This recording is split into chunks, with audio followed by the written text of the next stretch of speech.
মূত্র তৈরির একদম শেষ ধাপে এসে শরীর একটা ফাইনাল সিদ্ধান্ত নেয়। সিদ্ধান্তটা হলো ঠিক কতটা জল শরীর থেকে বের করে দেওয়া হবে আর কতটা বাঁচিয়ে রাখা হবে। আর এই গুরুত্বপূর্ণ সিদ্ধান্তটা নিয়ন্ত্রণ করে একটা হরমোন যার নাম ADH।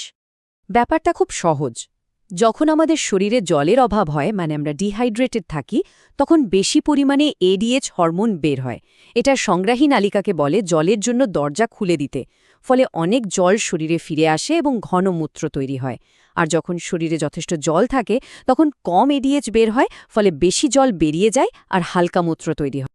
তাহলে আমাদের এই পুরো যাত্রাটা যদি এক নজরে সারসংক্ষেপ করি, সবকিছু শুরু হয় ফিল্টার দিয়ে, তারপর দরকারি জিনিস উদ্ধার করা হয়, এরপর ঘনত্ব বাড়ানোর জন্য একটা বিশেষ কৌশল কাজে লাগানো হয়, এবং সবশেষে একটা হরমোন এসে জলের ফাইনাল ডিসিশন নেয়। আর এভাবেই তৈরি হয় মূত্র।